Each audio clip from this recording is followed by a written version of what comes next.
Porto n'est pas un monocépage, c'est le titre de l'épisode du jour. Je suis votre portofesseur préféré. Salut les petits foufous de Porto. Nouvel épisode, aujourd'hui le titre, le monocépage.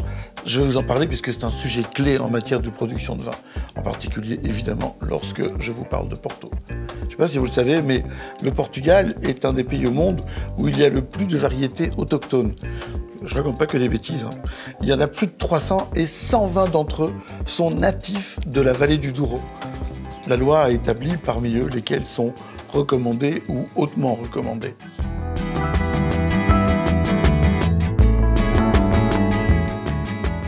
Maintenant, je vais quand même revenir au titre de l'épisode du jour. Le Porto n'est pas un monocépage. Le Porto est même carrément toujours un assemblage. Ce n'est jamais le vin d'une seule variété, au cas où vous n'auriez pas bien compris déjà. La loi exige même carrément 4 cépages dans les assemblages, et c'est le minimum. En sachant que dans certaines régions viticoles françaises, on travaille autour d'un cépage unique.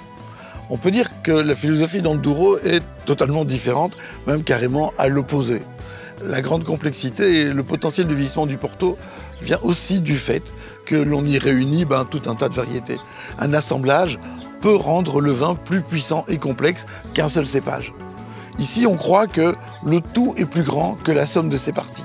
Bien que les options soient extrêmement nombreuses, de nombreux cépages ont été écartés au cours des 100 dernières années pour un tas de raisons. Des rendements trop faibles, une sensibilité trop grande aux maladies, faible résistance aux changements de température, et dans la région, faible résistance, c'est vraiment un problème. La plupart des assemblages utilisés par les producteurs du coin sont les cépages classiques du Douro, le Touriga Nacional, le Touriga Franca, Tinta Roriz, Tinta Amarilla et Tinta Barroca.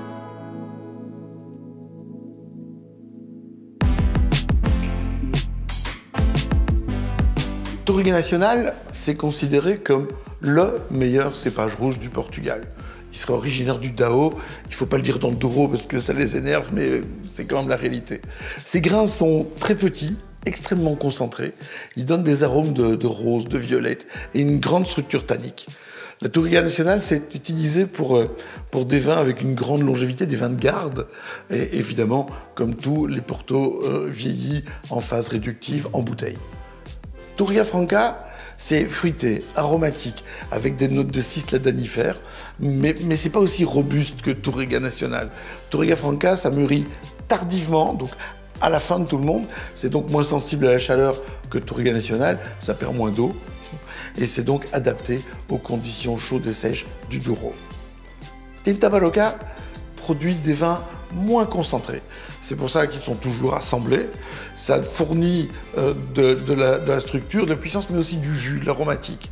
Ça résiste bien à la chaleur, ça mûrit très tôt. Ça veut dire que c'est très fiable en période de sécheresse. Tinta Cao est un cépage extrêmement complexe, élégant, avec un élément épicé au nez, qui donne généralement des notes de poivre au vin.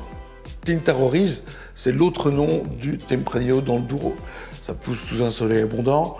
Dans de bonnes conditions, ça peut atteindre des niveaux incroyables de maturité. Ça donne des saveurs de fruits rouges avec une belle acidité. Dans le sud du Portugal, on l'appelle Aragonês. Ces dernières années, certains producteurs ont commencé à travailler des variétés qui n'étaient pas traditionnellement utilisées dans le Douro. Par exemple, l'Alicante bouché et le Soussahan. C'est une réponse aux défis que pose le changement climatique. Les viticulteurs sont obligés de chercher des cépages plus résistants, mieux adaptés aux conditions difficiles, et ils ramènent même en avant des cépages qu'ils avaient oubliés au cours du siècle précédent.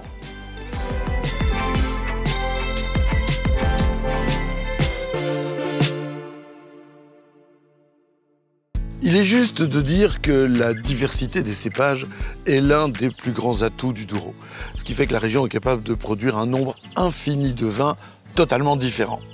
Un cépage donné, combiné à une localisation spécifique, altitude, aspect, etc., dans un assemblage particulier, ça donne quelque chose d'unique. Si ce n'est qu'ici, on a une centaine de cépages autorisés, c'est énorme. Ceci permet aux viticulteurs de produire des combinaisons infinies de vins. Tous les Portos sont différents et le style de la maison est la cerise sur le gâteau qui rend chaque vin différent. Vous suivez parce que c'est complexe, hein. Dans le prochain épisode, je vais vous parler des différents styles de Porto et également des nombreuses procédures de vieillissement faisant de ces vins ce qu'ils sont. En conclusion, le Porto n'est pas toujours le même. Cette partie est une grande famille et il faut en connaître chacun de ses membres. Vous êtes impatient de nous retrouver la prochaine fois? Je comprends. Faites une pause pour siroter un petit coup de Porto et n'oubliez pas de nous suivre sur School of Port qui vous est offert par les foufous de Porto de chez Symington Family Estate. À bientôt.